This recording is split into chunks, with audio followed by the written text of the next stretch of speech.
departed during the Battle of Mactan. On the morning of April 27, 1521, Lapu-Lapu, the ruler of Mactan, an island in Cebu, led 1,500 Mactan warriors armed with spears, campilan, and kilasag in a battle against Portuguese explorer and conquistador Ferdinand Magellan, who led a force of 49 Spanish soldiers armed with guns. During the battle, Magellan and several of his men lost the fight.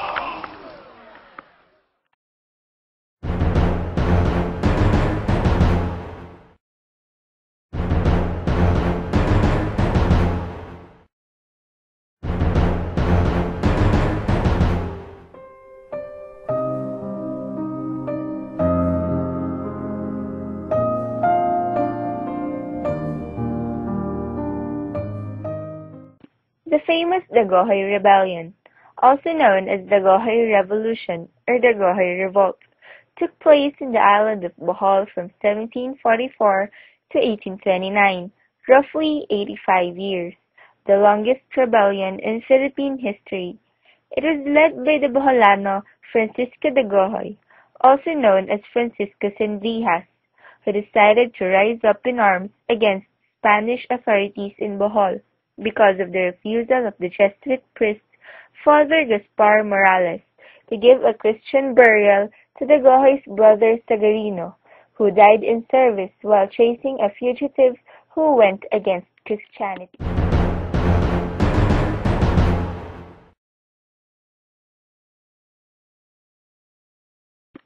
Katipunan, also known by its acronym KKK, was a Philippine Revolutionary Society founded by anti-Spanish Filipinos in Manila in 1892, whose primary aim was to gain independence from Spain through revolution.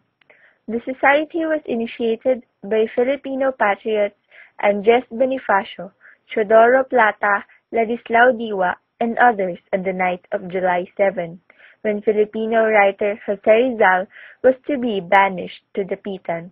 Initially, the Katipunan was a secret organization until its discovery in 1896 that led to the outbreak of the Philippine Revolution.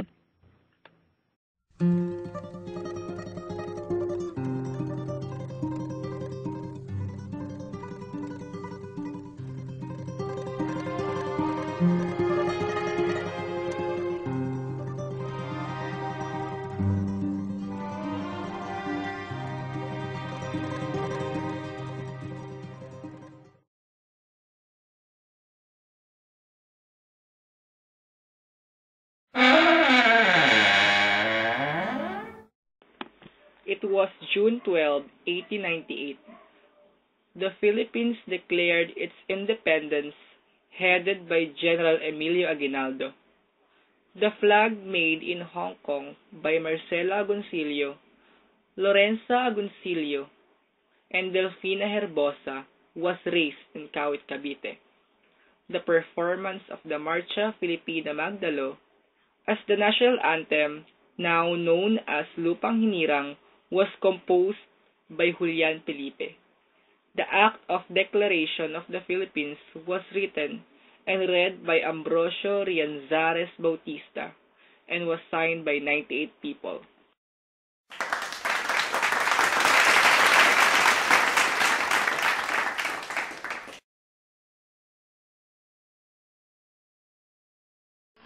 General Gregorio, andyan ang mga Amerikano!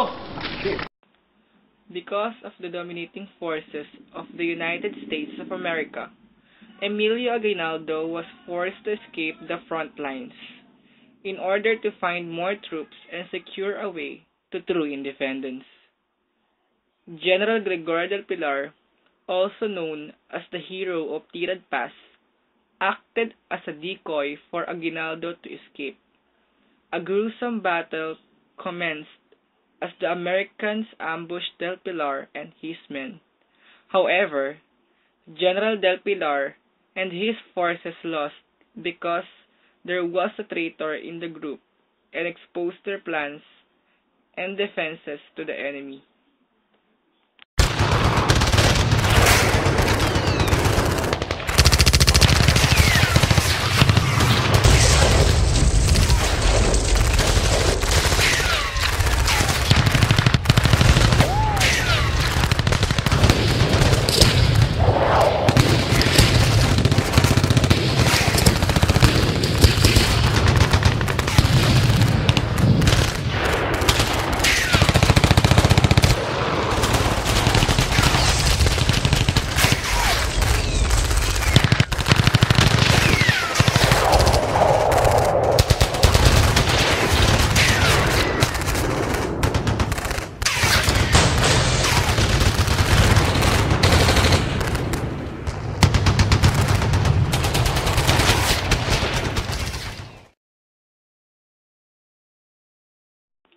The Commonwealth is the 10-year transitional period in the Philippine history from 1935 to 1945 in preparation for independence from United States as provided for under the Philippine Independence Act, more known as Tidings-McDuffie Law.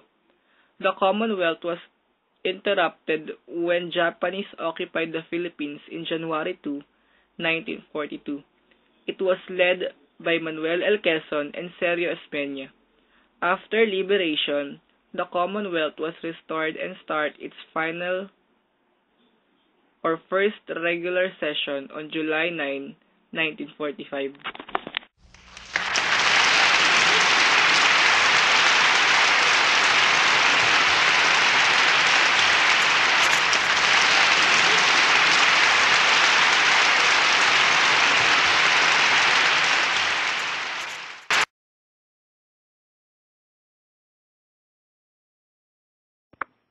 Cold War. This term is used to describe the relationship between America and the Soviet Union from 1945 to 1980. Neither side ever fought the other. The consequences would be too appalling. But they did fight for their beliefs using client states who fought for their beliefs on their behalf. Such South Vietnam was anti-communist and was supplied by America during the war, while North Vietnam was pro-communist and fought the South and the Americans using weapons from Communist Russia or Communist China. In Afghanistan, the Americans supplied the rebel Afghans after the Soviet Union invasion in 1979, while they never physically involved themselves, thus avoiding a direct clash with the Soviet Union.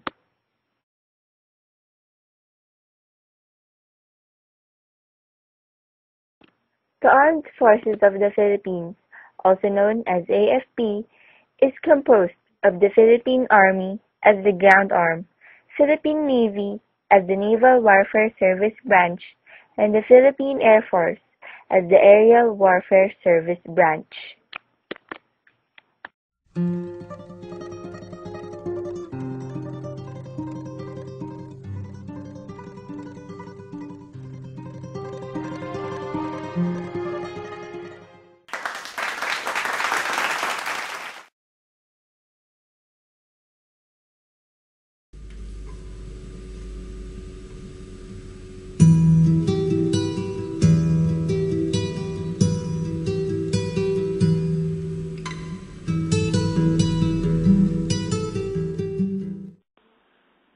The Philippine Revolutionary Army was founded on March 22, 1897 in Cavite, having its first Captain General in the person of Artemi Ricarte.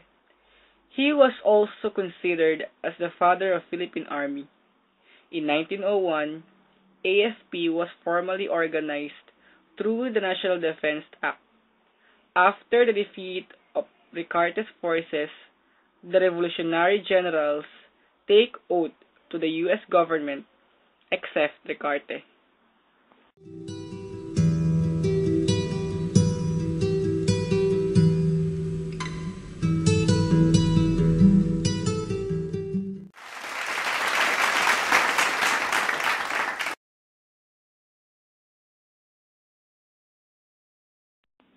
The Philippine Military Academy traces its history back to the Academia Militar, which was established on October 25, 1898.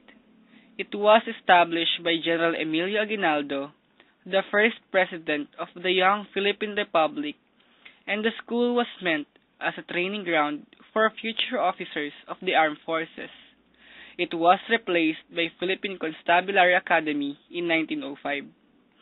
When the Defense Act was approved on December 21, 1935, the Philippine Constabulary Academy was renamed Philippine Military Academy. The long story of EDSA People Power Revolution began when former President Marcos declared martial law in 1972.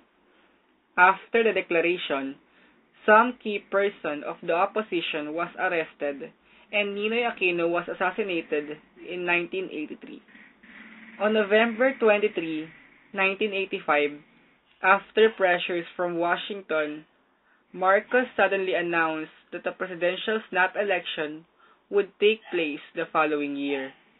During the snap election, the official election canvasser, the Commission on Elections or COMELEC, declared Marcos as the winner.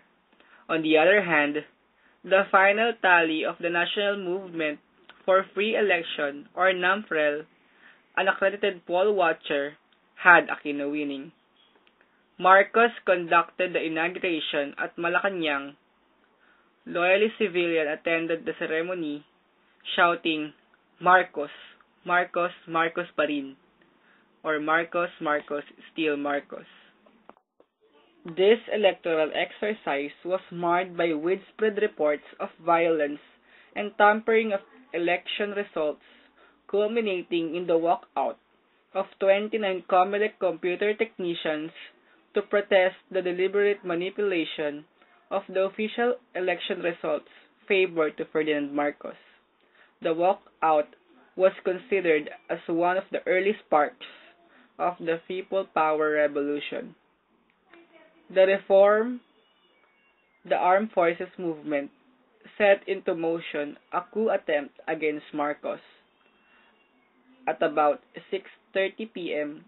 on 22nd day of February, Enrile and Ramos held a press conference at Camp Aguinaldo where they announced that they had resigned from their positions in Marcos' cabinet and were withdrawing support from his government. In a message aired over Radio Veritas at around 9 p.m., Cardinal Sin exhorted Filipinos to aid rebel leaders by going to the section of EDSA between Camp Crame and Aguinaldo and giving emotional support, food, and other supplies.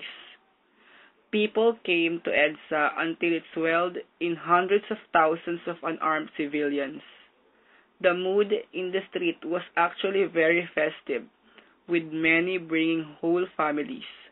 Performers entertained the crowds. Nuns and priests led prayer vigils, and people set up barricades and makeshifts of sandbags, trees, and vehicles in several places along EDSA. Marcos abandoned the palace. Finally, Corazon Aquino, the widow of Ninoy Aquino, was inaugurated as President of the Philippines in a simple ceremony at Club Filipino in Green Hills. The AFP, through the years, stands firm and strong, serving the Filipino people.